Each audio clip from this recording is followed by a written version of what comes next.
অবস্থা সবার। সো যাই হোক, আজকে একদমই হচ্ছে বাসায় আমার ভালো লাগতেছে না, তো চিন্তা করলাম কী করবো। দেন চিন্তা করে বের করলাম যে না, একটু যদি ঘুরতে চাই তাহলে হয়তো বা ভালো লাগবে। দেন হচ্ছে রেডি হয়ে গেলাম একটা সুন্দর ড্রেস পরে। চাইছিলাম একটা সিম্পল ড্রেস পরতে, বাট কী পরলাম নিজেও জানি না, মনে হইতেছে যে বিয়ের দাওয়াত খেতে যাব। সো খুব সুন্দর একটা ড্রেস পরে দেন একটু হচ্ছে ঢং করতেছিলাম, যেহেতু এটা আমার ব্লগে যাবে। সো এই তো ঢং করা শেষ। দেন হচ্ছে একটু হালকা সাজুগুজু করবো, একদমই হালকা, কারণ বাইরে প্রচুর গরম। সো এই গরমে মেকআপ করাটা খুবই ঝামেলা। সো একটু হালকা টাচ আপ দিচ্ছিলাম, যেন হচ্ছে যেহেতু একটু ছবি টবি তুলবো বাইরে গেলে।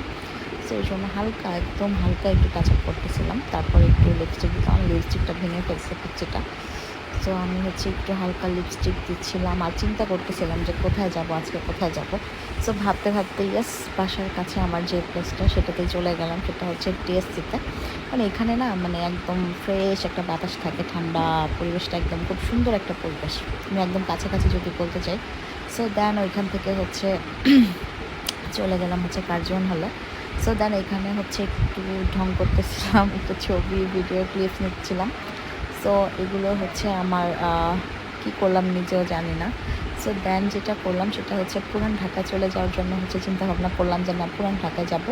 সো পুরান ঢাকাতে হচ্ছে আমার সব থেকে পছন্দের, মানে এখন পর্যন্ত আমি যত ফুচকা খাইছি ঢাকার মধ্যে, সব থেকে জানি না কেন বেশি মজা লাগে হচ্ছে আমার এই ফুচকাটা।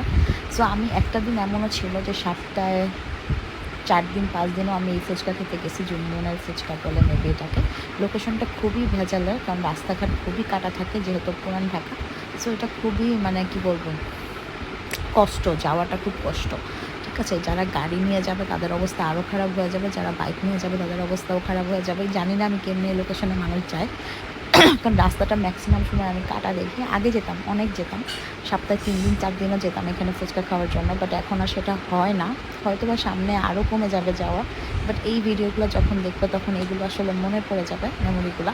সো যাই হোক, দেন হচ্ছে আমার ফুচকা চলে আসছে। ফুচকাটা হচ্ছে 50 টাকা প্লেট, বাট আমি ঢাকাতে এখন পর্যন্ত অনেক ফুচকা খাইছি, প্রচুর ফুচকা খাই, কিন্তু এই ফুচকাটার মতো এত মজার ফুচকা আমি এখন পর্যন্ত কোথাও খাইনি। ঠিক আছে, এখন পর্যন্ত কোথাও খাইনি, এত মজা এই ফুচকাটা। অ্যান্ড আমার ক্যামেরাম্যান প্রচণ্ড বিরক্ত করে যখন আমি কোনো কিছু খাইতে নেই, ও যখন হচ্ছে এই ক্লিপসগুলো নেয়, মানে এত ফালতু ফালতু কথা বলে, মানে দুনিয়ার যত ফালতু কথা তখন হচ্ছে ফাজিলটাই বলে। তখন হচ্ছে আমার চেহারা যেন কেমন হয়ে যায় জানি না। যাই হোক, এবার হচ্ছে ফুচকাটা খাবো, এত বেশি মজা।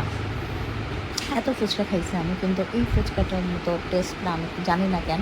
উনি সম্ভবত অনেক বছর ধরে এখানে হচ্ছে ফুচকাটা বিক্রি করে, অনেক বছর ধরে। অ্যান্ড আমি সবসময় দেখি, জিনিসটা দেখি, ফুচকার দোকানগুলোতে কিন্তু হচ্ছে মেয়েদের ভিড় থাকে বেশি, বাট এই ফুচকাটা এমন একটা ফুচকা যেখানে ছেলেরা চলে আসে ফুচকা খাওয়ার জন্য বাইক নিয়ে। এত পরিমাণে ছেলে মেয়েদের ভিড় থাকে যে ফুচকাটা নিতে হলে প্রায় 10 মিনিট 15 মিনিট 20 মিনিট পর্যন্ত হচ্ছে বসে থাকতে হয়।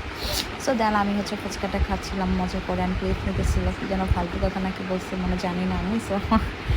সো যাই হোক, এখন বয়স দিচ্ছি, এখন মনে হইতেছে আবার যে হচ্ছে ফুচকাটা যদি খাইতে পারতাম হয়তো একটু শান্তি লাগতো। ওদের চটপটিটাও অনেক মজা, বাট আমি ম্যাক্সিমাম সময় ফুচকা খাই, তাও একটা না 2টা করে খাই। সো তারপর হচ্ছে ফুচকা খাইতে এখন হচ্ছে কি বলে এটাকে, আরেক প্লেট অর্ডার করছি।